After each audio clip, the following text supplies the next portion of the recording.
Welcome to The Explainer. Today, we're going to break down a really disciplined system for trading some of the market's most powerful momentum stocks.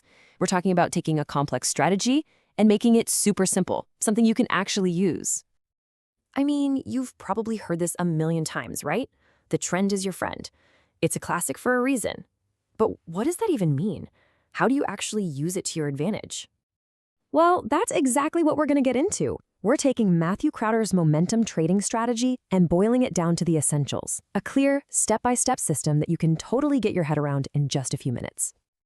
So, here's what we'll cover. First, we'll talk about the power of the trend itself. Then, we'll get into how to find these momentum stocks. After that, we'll dive into the specific rules for buying and selling. Then, a super important part, managing your risk. And finally, we'll put it all together and talk about how to trade the system. All right, let's jump right in. At its heart, trend following is, well, it's a really simple idea. You buy stocks that are already going up and you sell them if they start to go down. That's it. You're not trying to be a psychic or predict the future. You're just reacting to what the market is doing right now. And look, this isn't just theory. We're talking about a system that actually captured these huge 300% gains in stocks like Tesla and Apple. And with Apple, it did it twice. It's just proof that a simple, rules-based approach can lead to some seriously powerful results. Okay, so great results, they start with finding the right stocks to trade in the first place, right? The question is, where do you fish? How do we find these potential rockets? First off, what even is a momentum stock? It's really just a stock that's moving, and I mean really moving, in one direction for a while. These trends are often driven by pure human emotion, all that fear and greed in the market. That's what creates these long waves that you can potentially ride. And these kinds of stocks usually fall into one of two camps. You've got your new technology companies, think Tesla, companies just completely shaking things up. And then you have the formula companies, think Starbucks. They figure out a winning formula and then just stamp it out everywhere. But here's the thing. It doesn't matter if it's a tech disruptor or a coffee giant. The single most important metric is this right here. The system is looking for companies with annual revenue growth of more than 20%. Why? Because that rapid sales growth is the rocket fuel for these big, powerful trends. Okay, now we're getting to the real heart of the system. This is where it gets serious. It's not about gut feelings or what you think is going to happen. It's all about a set of very specific, you can't break 'em rules for when to buy and when to sell. So, the buy signal, it's a two-step process. It all comes down to moving averages, which are just smoothed out price lines. Step 1. The 50-day moving average, that's the short-term one, has to cross above the 200-day, the long-term one. Step 2. At that exact moment, the stock's price also has to be trading above that 50-day line. If you get both of those conditions, boom, that's your green light to buy. All right, sell rule number 1. Think of this as your emergency brake, your eject button. If you buy a stock and it immediately drops 15% from where you got in, you sell, period. The logic is simple. A really strong trend just shouldn't do that. If it does, your initial idea was probably wrong, and this rule gets you out before a small problem becomes a huge one.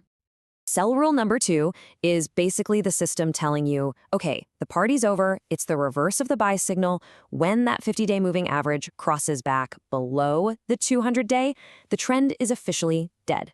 That's your signal to get out. Doesn't matter if you're taking a massive profit or just a small loss, the rule is the rule. And then there's sell rule number 3. This is the fun one. This is the home run.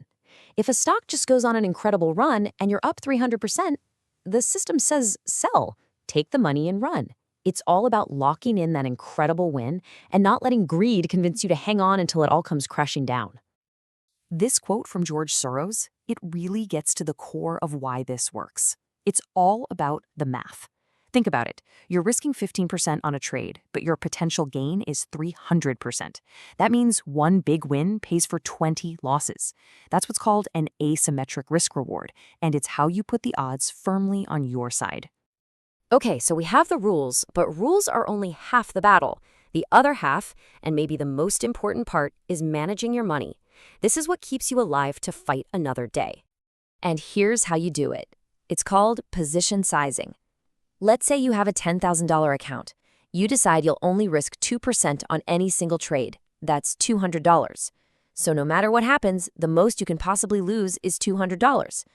Then you just do some simple math based on your entry price and your 15% stop loss to figure out exactly how many shares to buy.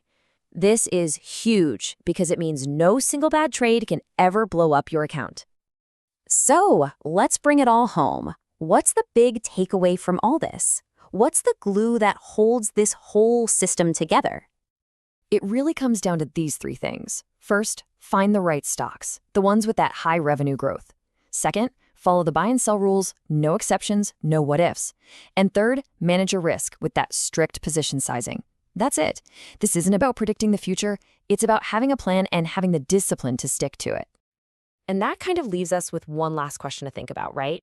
In a world that's always chasing the next complicated thing, what if the real key to success isn't some secret formula, but just a simple system and the discipline to follow it?